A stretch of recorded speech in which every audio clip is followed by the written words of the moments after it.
నమస్తే అండి, welcome to వివాహ భోజనం ఇన్ యూకే. ఈరోజు మన ఛానల్లో స్పెషల్ పన్నీర్ కర్రీ. నేను రెగ్యులర్గా మా ఇంట్లో చేసే స్టైల్లో చేశాను. చాలా సింపుల్గా అయిపోతుంది. మన ఛానల్ని కొత్తగా చూసేవారు ప్లీజ్ సబ్స్క్రైబ్ చేసుకొని బెల్ని ఆల్లో పెట్టుకోండి. అప్పుడే నోటిఫికేషన్స్ మీ వరకు వస్తాయి. టేస్ట్ చాలా సూపర్గా ఉంటుంది. ఒకసారి మీరు బటర్ నాన్తో కానీ, చపాతీస్తో కానీ, రైస్తో కానీ ట్రై చేయండి. ఈ పన్నీర్ కర్రీ చేయడానికి మనకు టైం కూడా ఎక్కువగా పట్టదు. 15 మినిట్స్లో చేసేయచ్చు. ఇంకా లేట్ చేయకుండా ఆ సింపుల్ కుకింగ్ ప్రాసెస్ ఏంటో చూసేద్దాం. ఈ పన్నీర్ కర్రీ కోసం నేను ఇక్కడ ఒక పెద్ద సైజు ఆనియన్ని ఇలా పెద్ద ముక్కలుగా కట్ చేసి పెట్టుకున్నాను. అలాగే ఒక 3 టమాటోస్ని ఇలా పెద్దగా కట్ చేసుకున్నాను. 4 పచ్చిమిరపకాయలు కూడా తీసుకొని ఇప్పుడు వీటన్నిటిని మిక్సీ చేసుకోవాలి. వీటిని ఇప్పుడు మనం ఒక పెద్ద మిక్సీ జార్ తీసుకొని దాంట్లోకి కట్ చేసి పెట్టుకున్న టమాటోలు వేసుకోవాలి. అలాగే కట్ చేసి పెట్టుకున్న ఉల్లిపాయలు కూడా వేసుకోవాలి. పచ్చిమిరపకాయలు ఉన్నాయి కదా, వాటిని కొంచెం తుంపి వేసుకోవాలి. అప్పుడు మనకి ఈజీగా నలిగిపోతుంది. ఇప్పుడు కొంచెం రిచ్ టేస్ట్ కోసము ఒక 10 జీడిపప్పు పలుకుల్ని యాడ్ చేస్తున్నాను. ఇది ఇంపార్టెంట్ ఏం కాదండి, మీరు కావాలంటే స్కిప్ చేసుకోవచ్చు. అలాగే 1 టీ స్పూన్ కారం వేసాను, 1 టీ స్పూన్ సాల్ట్ కూడా వేసాను, 1 టీ స్పూన్ అల్లం వెల్లుల్లి పేస్ట్ వేసాను. ఇప్పుడు మిక్సీ జార్పై మూత పెట్టుకొని మంచిగా పేస్ట్ చేసుకోవాలి స్మూత్గా. చూసారా, ఇలా మిక్సీ చేసుకోవాలి స్మూత్గా. అప్పుడు మనకు మంచి టేస్ట్ వస్తుంది. మనం పన్నీర్ బటర్ మసాలా చేస్తూ ఉంటాం కదా, అదే టేస్ట్ వస్తుంది ఆల్మోస్ట్.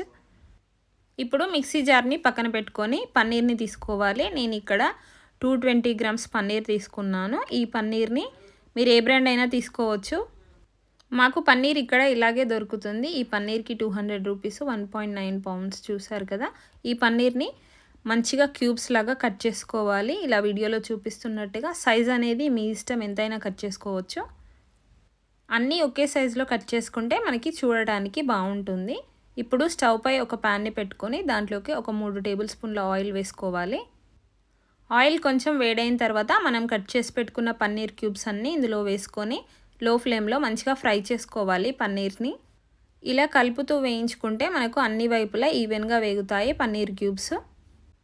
నేను జస్ట్ ఆయిల్లో ఫ్రై చేస్తున్నాను. ఎలాంటి కారం, ఉప్పు కానీ వీటికి యాడ్ చేయట్లేను. డైరెక్ట్ మనము మసాలా పేస్ట్ చేసినప్పుడు వేసేసాం కదా, అది సరిపోతుంది.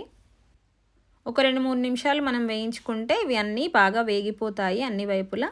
ఇలా వేగితే సరిపోతుంది. ఇప్పుడు వీటన్నిటిని ఒక వాటర్ వేసిన బౌల్లోకి తీసుకోవాలి. ఇలా వాటర్ వేసిన బౌల్లో వేయడం వల్ల మనకి పన్నీర్ క్యూబ్స్ అనేవి గట్టిగా అవ్వకుండా సాఫ్ట్గా ఉంటాయి. ఇలాగే అన్ని పన్నీర్ క్యూబ్స్ని తీసుకొని బౌల్లో వేసుకొని ఈ బౌల్ని పక్కన ఉంచుకోవాలి. ఇప్పుడు మిగిలిపోయిన ఆయిల్ ఉంటుంది కదా, నేను అదే ఆయిల్ని యూస్ చేస్తున్నాను. ఎక్స్ట్రా ఏం యాడ్ చేయట్లేను. దాంట్లోకి 1 టీ స్పూన్ జీలకర్రని వేసుకొని చిట్లనివ్వాలి. ఇప్పుడు 1/2 టీ స్పూన్ పసుపును వేసుకొని పసుపు పచ్చివాసన పోయేంత వరకు కలుపుతూ వేయించుకోవాలి.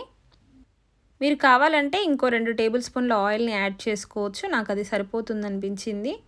ఇప్పుడు మనం పేస్ట్ చేసి పెట్టుకున్నాం కదా టొమాటోస్, మిగతావన్నీ అదంతా వేసుకొని లో ఫ్లేమ్లో మంచిగా దగ్గర పడనివ్వాలి.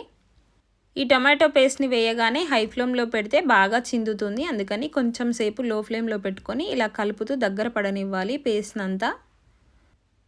ఆయిల్లో అంతా బాగా కలిసిపోయిన తర్వాత ఇప్పుడు దీనిపై మూత పెట్టుకొని ఒక 5-6 నిమిషాలు బాగా వేగనివ్వాలి దగ్గర పడేంత వరకు. మధ్య మధ్యలో కలుపుకుంటూ ఉండాలి ఇలా చూసుకుంటూ, లేదంటే మనకు టొమాటో పేస్ట్ అంతా అడుగంటిపోతుంది. చూసారా, నాకు ఒక 5 నిమిషాల తర్వాత ఇలా బాగా వేగిపోయింది. ఈ విధంగా వేగితే సరిపోతుంది, మనకు టేస్ట్ మంచిగా వస్తుంది. ఇప్పుడు ఈ పేస్ట్ అంతా ఒకసారి బాగా కలుపుకొని ఇందులోకి సరిపోయేంత వాటర్ని యాడ్ చేసుకోవాలి. నేను ఇక్కడ 1/2 లీటర్ వాటర్ని యాడ్ చేస్తున్నాను. వాటర్ అంతా టొమాటో పేస్ట్లో బాగా కలిసేలాగా ఒకసారి కలుపుకొని ఇప్పుడు మనం ముందుగా వేయించి పెట్టుకున్న పన్నీర్ క్యూబ్స్ అన్నీ వేసుకొని ఒకసారి బాగా కలుపుకోవాలి. చూసారా, ఇలా బాయిలింగ్ స్టేజ్ రాగానే దీనిపైన మూత పెట్టుకొని ఒక 5-6 నిమిషాలు ఉడకనిస్తే సరిపోతుంది. మనకి మంచిగా కుక్ అవుతుంది పన్నీర్ కర్రీ అంతా. చూసారా, ఆయిల్ అంతా సపరేట్ అయిపోయింది కదా. ఇప్పుడు ఇందులోకి ఒక టీ స్పూన్ కసూరి మేతిని తీసుకొని నలిపి వేసుకోవాలి. కసూరి మేతి లేకపోతే కొత్తిమీరనైనా వేసుకోవచ్చు.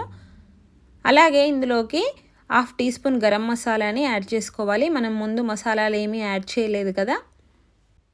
ఇవన్నీ బాగా కలుపుకొని కొంచెం దగ్గర పడినిస్తే సరిపోతుంది. మనకు కర్రీ రెడీ అయిపోయింది. చూసారా ఎంత డెలీషియస్గా కనిపిస్తుందో. గ్రేవీ ఈ విధంగా ఉంటే సరిపోతుంది మనకి. చూసారా, చాలా సింపుల్గా పన్నీర్ కర్రీ రెడీ అయిపోయింది. ఇలా చేసుకొని ఒక్కసారి ట్రై చేయండి, చాలా బాగుంటుంది. బటర్ నాన్స్తో కానీ చపాతీస్తో కానీ లేదు అంటే రైస్లోకి కూడా చాలా బాగుంటుంది. ఒకసారి ట్రై చేసి మీకు ఎలా కుదిరిందో ఆ ఫీడ్బ్యాక్ని నాతో షేర్ చేసుకోండి. ఈ వీడియో మీకు నచ్చినట్లయితే ప్లీజ్ సబ్స్క్రైబ్ చేసుకొని పక్కనే ఉన్న బెల్ని ఆల్లో పెట్టుకోండి. అలాగే లైక్ చేసి మీ ఫ్రెండ్స్ అండ్ ఫ్యామిలీకి షేర్ చేయండి. Thank you so much for watching.